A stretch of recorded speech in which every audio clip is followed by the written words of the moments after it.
Every atom in your body will be replaced, not metaphorically, physically, inevitably.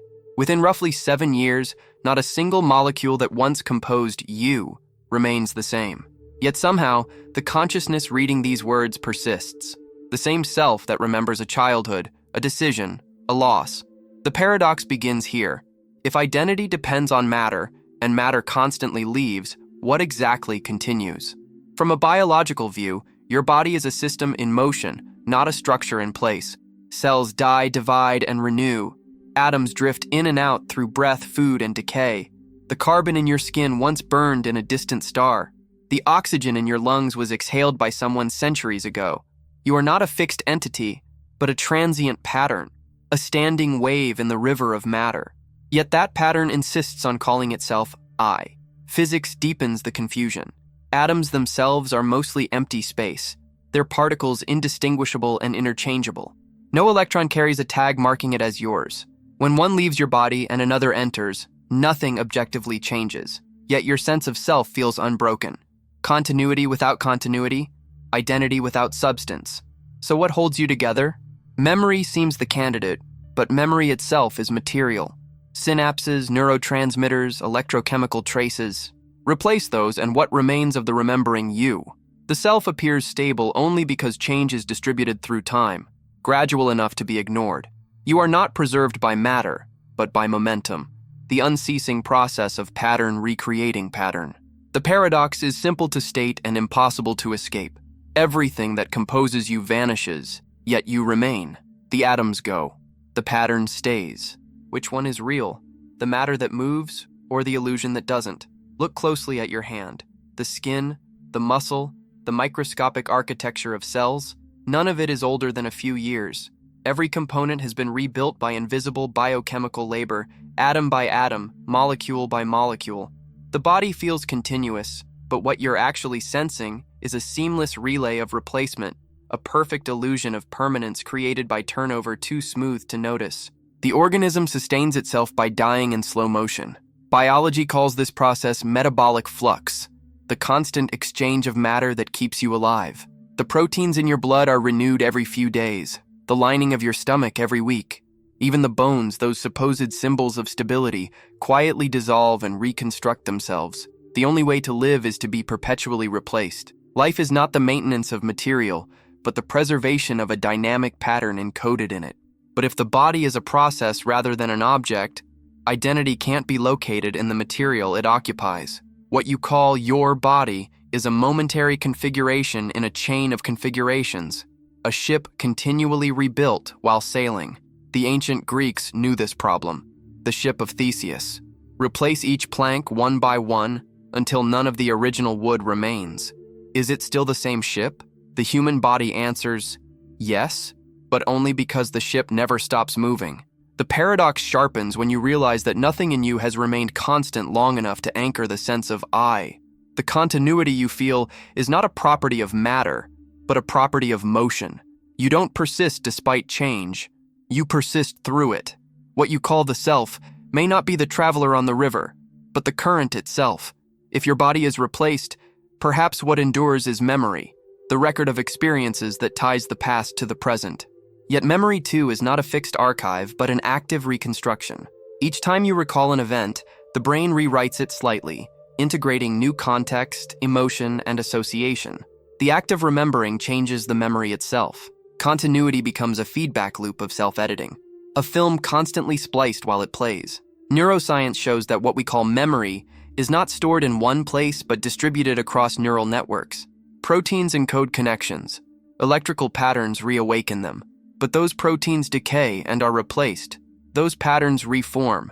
Nothing material from your first memory still exists. The persistence of self is not the persistence of the original data. It is the persistence of the ability to reconstruct it. Like a melody replayed on different instruments, it feels the same only because the structure of its relationships remains. The brain's architecture behaves like a fractal. Local changes never destroy the global shape. As neurons renew and connections shift, the pattern of firing, the information topology that is you, self-maintains through replication, not preservation. What remembers you is not what once was, but what continually becomes. The self is not the content of memory, but the process of remembering.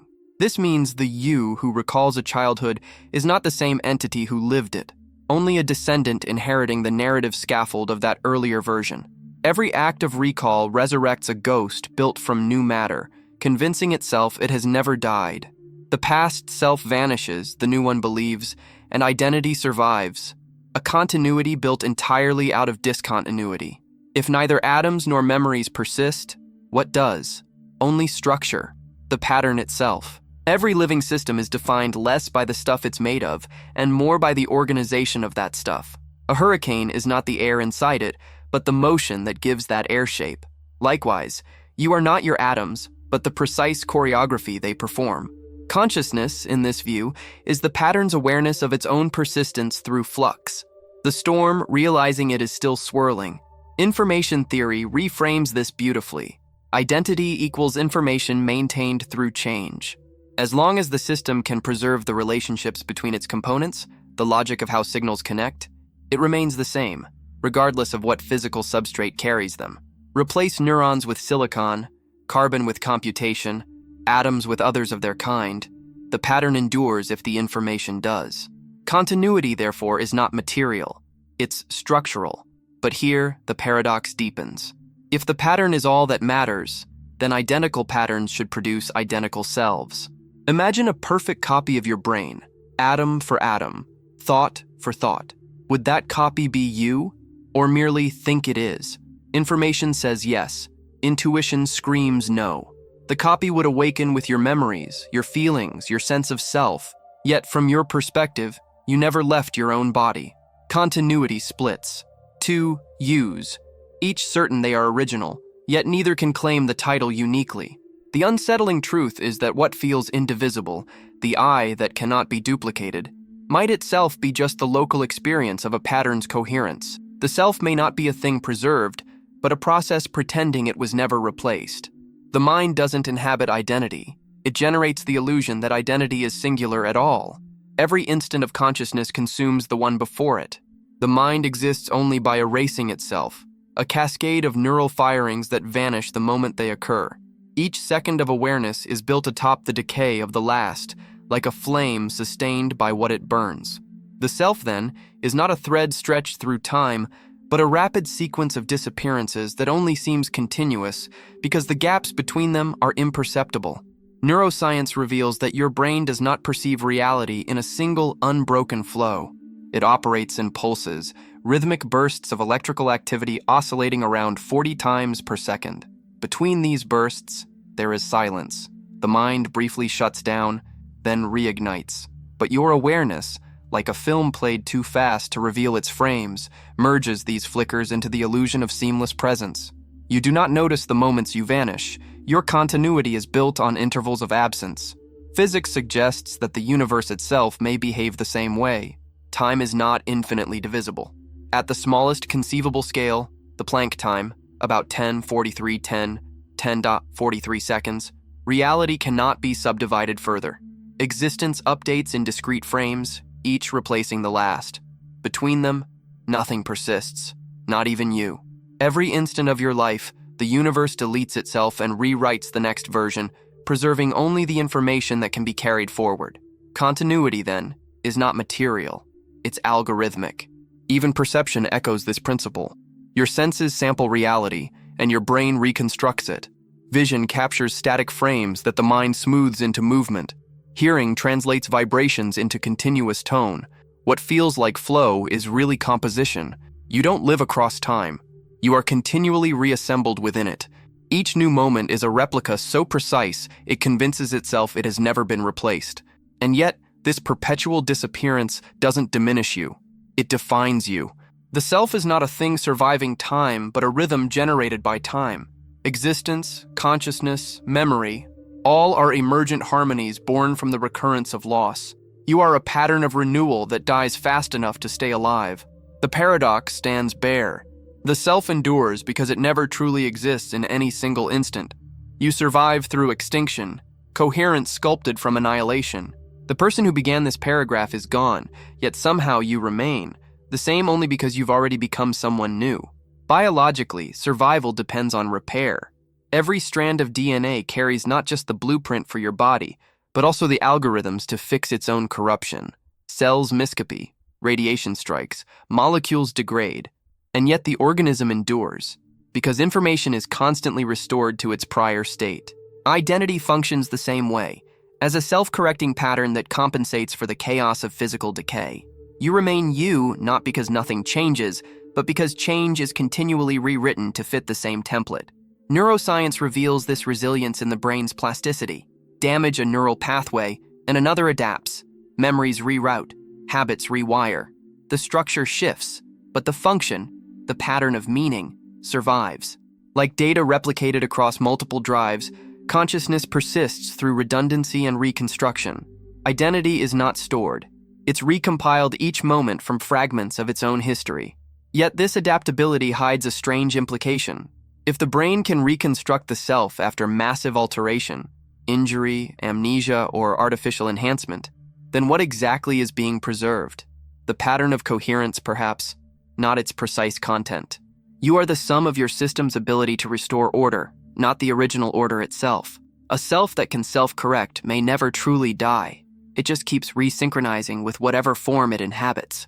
This means you are less like a photograph and more like a digital file, an entity whose persistence depends on how faithfully it can be reconstituted from noise. But unlike data, the self edits itself while decoding. Every correction alters the pattern slightly, ensuring that survival and transformation are the same act. The paradox deepens. Identity is preserved only because it never stops rewriting what it means to exist. Imagine two versions of you existing side by side, both assembled from identical information. One stands here, the other a perfect copy. Every neuron, every atom, every memory aligned.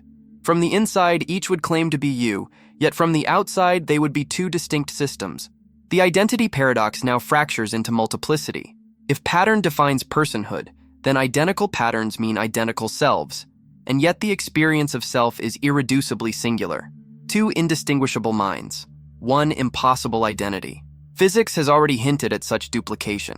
Quantum mechanics allows particles to exist in superposition, multiple potential states that resolve only when observed. The self, too, may exist as overlapping possibilities, collapsed into one perceived continuity.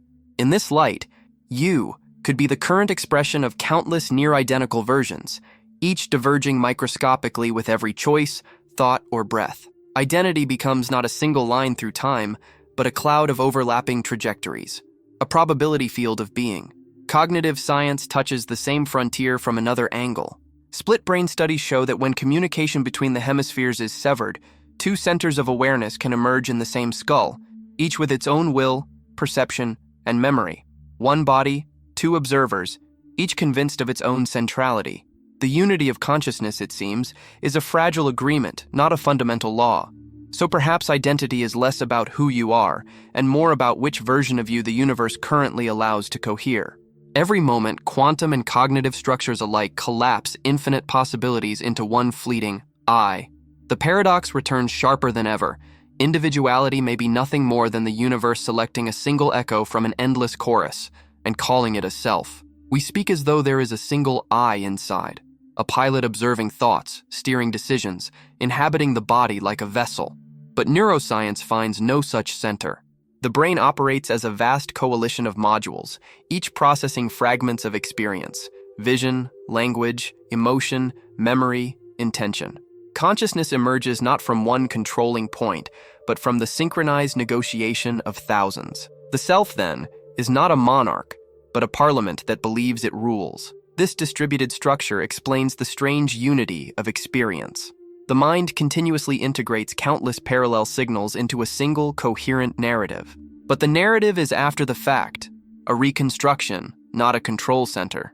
Experiments in neuropsychology show that decisions register in the brain fractions of a second before we become aware of making them. The storyteller within consciousness claims ownership only after the event. The sense of agency is not command. It is commentary. From an evolutionary view, this illusion is adaptive. A unified self simplifies behavior, creates accountability, and sustains memory across change. Without it, survival would scatter into noise. The fiction of a stable I allows the organism to coordinate its chaos, a necessary lie told for coherence. You are not the voice inside your head. You are the system that generates the voice and then mistakes it for the speaker. But the paradox strikes here. The illusion of a center is what allows the system to act as though it has one. Without that illusion, no decision, no continuity, no meaning would hold. The self's greatest trick is to exist by believing in its own existence. The narrator doesn't describe the story.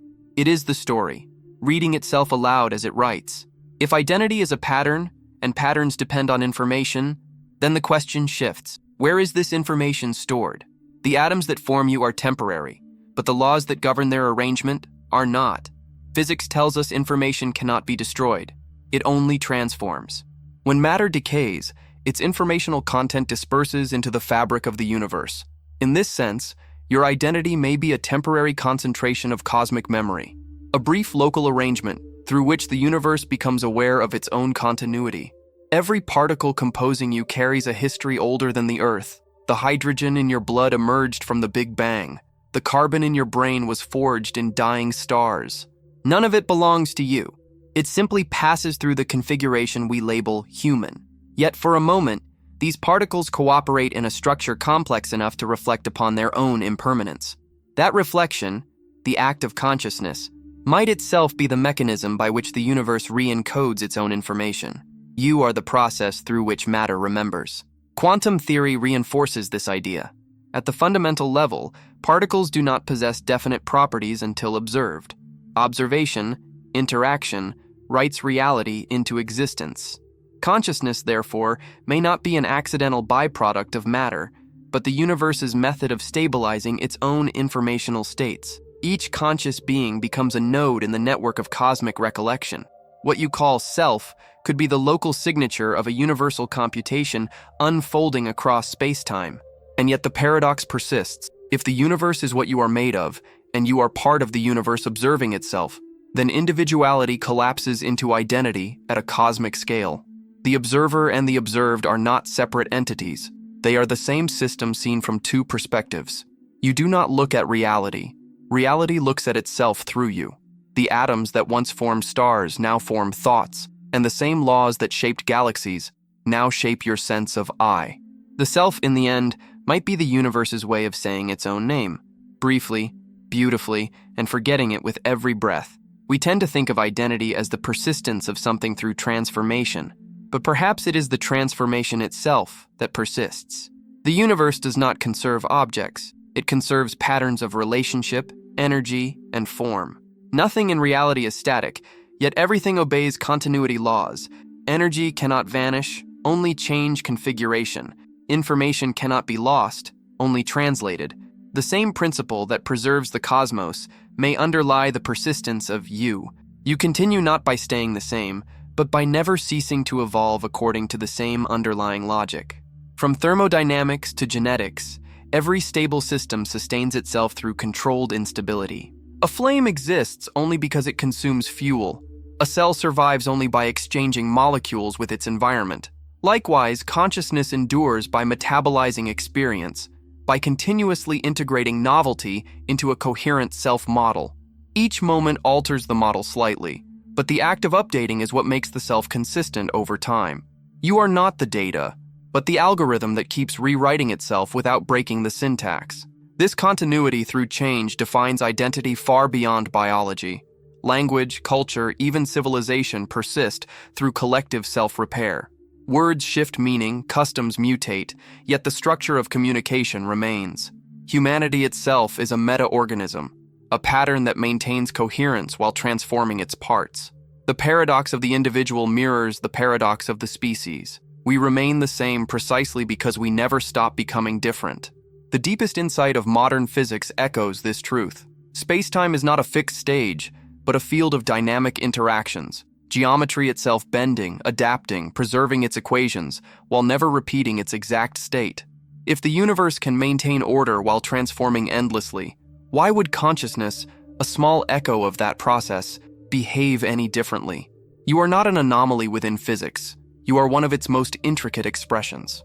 In that light, the fear of losing identity through change dissolves. To change completely would not erase you. It would complete you. Continuity is not the opposite of change. It is the harmony that arises when change sustains its own form. The paradox fades only when we stop asking how to remain the same and begin to understand that to exist at all is to remain by becoming. The identity paradox now folds back on itself. Every attempt to locate the you that endures, in atoms, memories, or consciousness, dissolves under scrutiny. Yet something undeniably persists, the coherence of experience, the unbroken sense of being. What if this persistence is not an illusion, but a higher order phenomenon? A stability that emerges from instability, like a melody that exists only in the movement of notes, never in any single tone? Complex systems theory offers a key. In such systems, order arises spontaneously from dynamic interactions. A whirlpool maintains its shape only while water moves through it. The pattern is real, though none of its substance remains the same. The self operates on the same principle, a stable attractor in the chaos of biology, thought, and time. What endures is not the material, but the logic that binds transformation into continuity, a coherence pattern encoded in motion. Consciousness, then, may be reality's recursive function, the universe interpreting itself through local self-reference. Each mind becomes a lens that folds cosmic information back upon itself, generating the illusion of individuality while preserving universal structure. When you think I am, what you're really expressing is the echo of existence recognizing its own recursion. The identity you defend so fiercely may be the grammar through which the universe narrates itself. This view resolves the paradox without destroying its wonder. The self is both real and unreal, real as a process, unreal as an object. Like a wave on the ocean, it has form but no separable substance.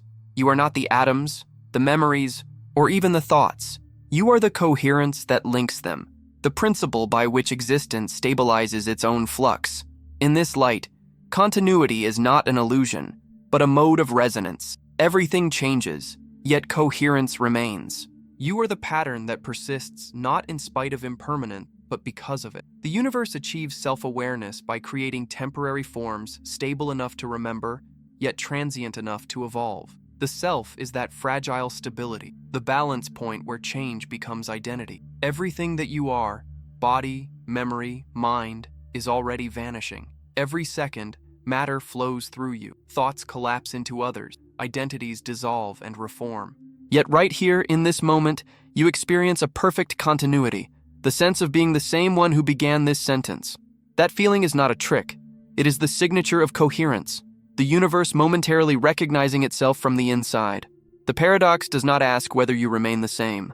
It reveals that sameness itself was never the point. The self is not a substance struggling against decay, but the pattern through which decay attains meaning. What you call I is the stillness that forms when motion organizes itself, the echo that persists when everything else moves on. To exist is to be a self-repairing paradox, a temporary alignment of atoms and memories that keeps remembering it exists. When every atom has been replaced, when every thought has shifted, what remains is the relationship between them, the invisible syntax of being that keeps rewriting itself into coherence. That syntax is what endures. It doesn't belong to you. It is you. The universe writes its own continuity through your awareness, then erases the page to begin again. So the answer to the question, are you still you, is both yes and no. You have never stayed the same, yet you have never been anything else. The atoms leave, the pattern remains, and in that persistence of transformation, the illusion of identity becomes its truth. Write in the comments, I exist as the pattern that remembers itself.